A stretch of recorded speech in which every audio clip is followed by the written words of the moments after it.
नमस्कार, सत श्री अकाल। मेरा नाम सुभाष चंद्र शर्मा है। क्या सुभाष चंद्र शर्मा। मेरा एक सवाल ये है कि आदमी एक जन्म लेता है तो उसके बाद जो है आत्मा मरती नहीं, फिर दूसरा शरीर धारण कर लेता है। अच्छा जी। तो कई आदमी यहाँ पे पैदा हुए हैं, वो एक गरीब खानदान में पैदा हुए हैं, झुग्गी झोपड़े में हुए हैं, वो दुख और कष्ट भोग रहे हैं। कई आदमी एक संपन्न परिवार में पैदा होता है, वो किसी बीमारी से ग्रस्त है, दुख भोग रहा है, कष्ट भोग रहा है। तो मेरा कहना ये है कि जब पहला जन्म मैंने लिया और मैंने उस जन्म में ये देखा ही नहीं, मुझे पता ही नहीं कि मैं उस जन्म में क्या था, तो मेरा वो जो लेखा जोखा उस जन्म का है वो इस जन्म में आकर के मुझे प्रभावित क्यों करता है? या तो मुझे उस जन्म का ज्ञान होना चाहिए कि भाई मैं उस जन्म में ये था, मैंने ये गलत कर्म किए, मैं उनसे कुछ सीख लूँ, कुछ अच्छा कर्म करूँ इस जन्म में। लेकिन जब मुझे उसके बारे में पता नहीं है तो फिर जो भगवान, जो ईश्वर हैं, जो पूरे यूनिवर्स को देख रहे हैं, वो उस जन्म का ऑडिट उस जन्म में क्यों नहीं कर देते कि भाई इसने ये जो है गलती की, ये अब यहाँ पे इतना कर्म भोग के अगला जन्म ले लेगा और नए सिरे से जो जन्म लेगा उसमें जो कुछ कर्म करेगा उसका फल उस जन्म में भोगेगा। तो ये जन्म जन्मांतर का जो कर्म जो पीछे आदमी करता है, जो शास्त्र बोलते हैं, ये कितना सही है कितना गलत है? मैं कौन होता हूँ इसको सही और गलत बताने वाला? मैंने आपका पिछला जन्म नहीं देखा, मैंने अपना पिछला जन्म नहीं देखा। तो वही मेरा भी तो वही है। मेरे पास ऐसा होता है कि पिछले जन्म के कर्म जो है हमारे इस जन्म में पीछा करते हैं? मुझे नहीं मालूम। अगर करते हैं तो क्यों करते हैं? मुझे नहीं मालूम। लेकिन कबीर साहब ने आप वाला क्वेश्चन किया था, कर्म बद्ध तुम जियो कह तो कर्म किन जिन दियो रे। अगर तुम बोलते हो कि मान लिया आज आपका 15वां जन्म है, फर्ज करो, तो 15वें जन्म में जितनी सफरिंग्स मैं देख रहा हूँ ये 14वें जन्म के कारण हुई, उसी सो कार्ड थ्योरी के मुताबिक।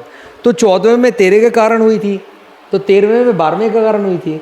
तो ऐसे करते करते करते सेकंड जन्म में मैंने जो कुछ मुसीबत झेली वो पहले के कारण झेली। लेकिन पहले में मैंने जो गलत कर्म किए या जो दुख भोगे वो कौन से जन्म के भोगे थे? ये कबीर साहब पूछते हैं आपको वाला क्वेश्चन। तो कबीर साहब वाला क्वेश्चन आपने पूछ के दुनिया को जगाने की कोशिश की है। आपने बहुत बड़ी बगावत का दरवाजा खटखटाया है। कोई बता ही नहीं सकता है।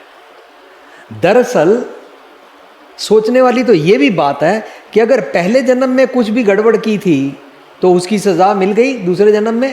पहले जन्म में कुत्ता था, उसकी सजा मिल गई, अब उसे सांप बना दिया, सारी सजा का सिट्टा निकल गया। ठीक है। दूसरे जन्म में जो कुछ गड़बड़ की उसे गधा बना दिया। राइट। करते करते करते करते 84 लाख जून के सारे जितने थी सबकी सजा भोगने के बाद फिर अच्छे कर्म किए थे, मनुष्य बना दिया। तो वाली तो सजा खत्म हो चुकी है। अब यहां पर कौन सा भोग भोगना पड़ रहा है? कि उस सजा का तो मैं कुत्ता बन गया था, उस सजा का मैं गधा बन गया था, उस सजा का मैं सांप बन गया था। तो यहां पर कौन बोलता है कि ये गरीब पिछले जन्म के कर्मों करके है? ये आपका और मेरा बनाया हुआ गलत समाज है कि गरीब गरीब है। अगर हम लोग अपने घर में फालतू खर्चे बचा लें तो एक एक इंसान 20-20 परिवारों को पाल सकता है। लेकिन हम ये काम करते नहीं हैं। हमको ब्याह शादी में हमारे शादी का गेट जो बनता है 3 लाख रुपए का बनता है। राइट। जहाँ पर हम जैसे लोग जाते हैं ना, वो 500-500 हज़ार रुपए का फूल का बुके लेके आ जाते हैं। लेकिन मैं उनसे रिक्वेस्ट करता हूँ मुझे फूल मत दीजिए, मेरा दिल फूल वाला है और ये बड़ा मुरझा जाता है जब आप मुझे फूल देते हैं। मेरा दिल करता है ये 500 रुपये से किसी और गरीब बच्चे को आप उसका मन का फूल खिला दीजिए काइंडली, पर वो नहीं करेंगे। क्यों? क्योंकि यहाँ पर उनको देने से बुके देंगे, मैं उनकी वाह करूँगा और उनकी फ़ोटो खींचेगी, कल अखबार में आएगी। तो हम अगर ये बुके देना ही छोड़ दें, एक तो कायनात का फ़ायदा होगा कि वहाँ पर फूल नहीं तोड़ने पड़ेंगे, है ना, पॉल्यूशन की गेम से हम बच जाएंगे। दूसरी तरफ गरीब का भला हो जाएगा। ठीक है ना। अगर एक समाज में, मेरी बेटी ने मुझे क्वेश्चन किया था न्यूयॉर्क, उसके कॉलेज में ये बहस छिड़ी कि अगर एक गरीब बच्चा है, विधवा माँ का बच्चा, उसकी माँ के पास खाने को पैसे नहीं है, तन ढकने के लिए कपड़ा नहीं है, बहुत गरीब है, पर माँ को बच्चे से प्यार होता है, बच्चे को भी माँ से बहुत प्यार होता है, तो वो बच्चा अपनी माँ की बीमारी देख के माँ को मरते नहीं देख सकता। तो मेरी बेटी ने कहा कि हमारे कॉलेज में साइकेट्रिस्ट की साइकोलॉजी की आर्गूमेंट शुरू हुई। सब्जेक्ट ये था कि अपनी माँ को बचाने के लिए क्या वो बच्चा केमिस्ट की दुकान से विंडो तोड़ के दवाई ले आए चोरी करके। आई इमीडिएटली सेड यस, उसको विंडो तोड़ के चोरी करके दवाई अपनी माँ को बचाना चाहिए। माँ इज ग्रेट, माँ वापस नहीं आएगी। लेकिन ये एथिक्स आपने और मैंने बनाया, चोरी नहीं करनी चाहिए। सो उसने कॉलेज में जाके कहा, उन्होंने कहा तेरे पापा तो चोरी को बढ़ावा दे रहे हैं। लेकिन जिन्होंने आंसर किया, मैंने कहा उनको जाके बोलो ऐसा समाज तुमने क्यों बनाया है कि एक गरीब माँ मर जाएगी बिना दवाई के। तुमको घर बैठे हुए शर्म क्यों नहीं आती है कि वो गरीब माँ मर जाएगी, उसकी माँ मेरी माँ है ना। तो अगर ये बना लें तो पिछली जन्म की किस्मत वाली सफरिंग वाली गेम खत्म हो जाएगी। इसी से हो सकता है, राइट। इसी से हो। मेरा नाम हरजोत सिंह है। मेरा नाम हरजोत सिंह है। रतन सिंह, हरजोत सिंह। हरजोत सिंह। मेरा प्रश्न है कि गुरबाणी भी चाहता है नाम जपो जी ऐसे ऐसे थ्रू बला जपियो हर जैसे। इसमें थ्रू बलाद ने कहवे नाम जपे। हाय हाय हाय, क्या क्वेश्चन है हरजोत सिंह।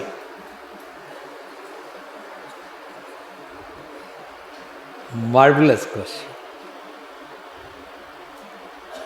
ध्रुव ते प्रहलाद एक मिथ्यासिक स्टोरी है, राइट।